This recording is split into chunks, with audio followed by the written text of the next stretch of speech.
An AR-15 build coming up.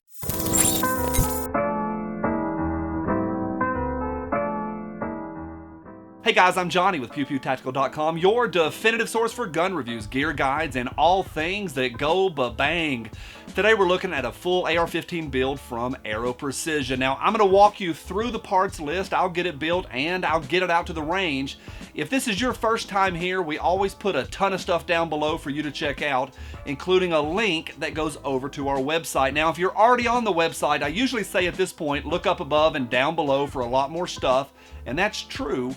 But for this one, we really do have a metric boatload of help for you, including a trigger guide, a build guide, an optics guide, a muzzle device guide, and a lot more guides. So check it out and see what you think. Now, I really do enjoy building ARs, partly because of the fun, but also because you save some dollars. So when my editor asked me if I wanted to do an Aero Precision project, I whipped and I nay-nayed, because I really do love me some Aero Precision and specifically their build kits. But I want you to know this up front, I am absolutely biased on this project.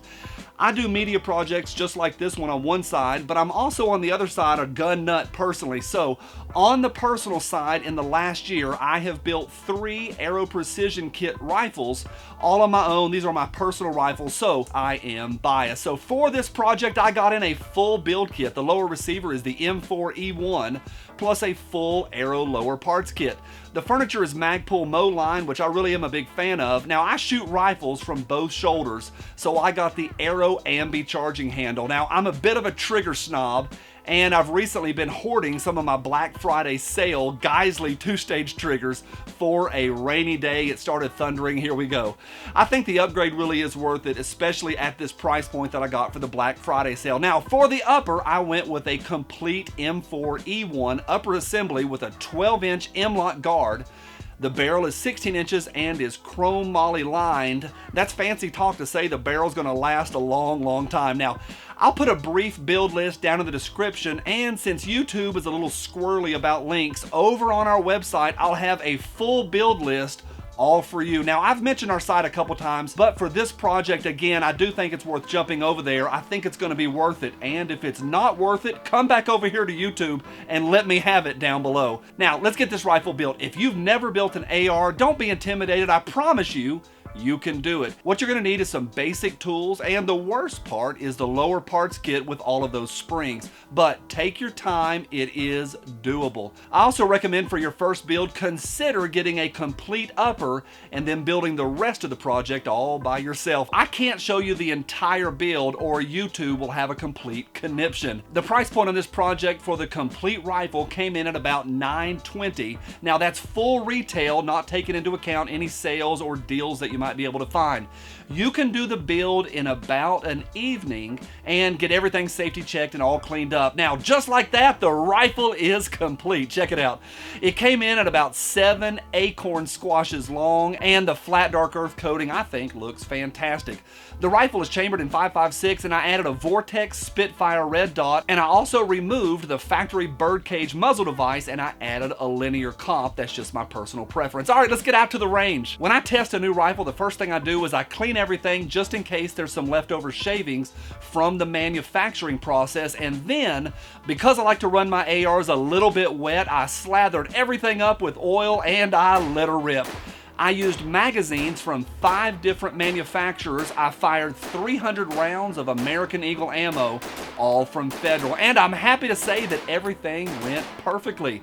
The rifle performed just as I hoped it would. It fired every time, it locked back on empty, and the overall gun for me was absolutely reliable. The action is smooth, and I really did like the Ambi charging handle. The ejection of shells is fine, and the gas system really does seem to be tuned in, at least all right for me. Now, accuracy-wise, it did fine. It was accurate to sub-1 acorn squash.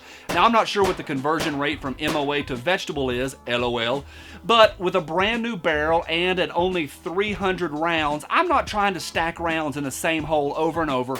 I'll do more dialing it in on trip number 3 or 4 to the range. Now, before I tell you what I like and I don't like, here's my question of the day for you. When you test a new rifle, what do you do? Are you of the camp on one side that says ARs don't need to be babied, just feed it ammo, or are you on the other side that likes to break them in slowly and a little bit methodically. Do you run them wet or do you run them dry? I really would like to hear what you have to say, and you know where to say it. Now, here's what I like. This was my first go with the Magpul Flat Dark Earth Cerakote. To the touch, it's smooth and the look really is consistent. I'm genuinely pleased with how this rifle looks. I also like how flat this gun shoots. I do suspect that it has something to do with my choice of using a linear comp, but I didn't have to fight to keep it on target. I really did like that. Now finally, and maybe most importantly, I like how well everything went together.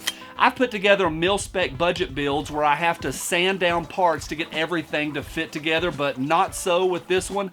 The entire kit, from the finish to the fit, it all went together. El perfecto mundo. I'm not sure what that means. And for the negatives, I have two concerns. First, it's the coating. Now, I know that looks don't matter, but my concern is the wear and tear. How is it going to be to clean and to maintain? And what's going to happen if I chip or wear through some of that ceramic coating? We'll see. And second, this is only an initial functionality test.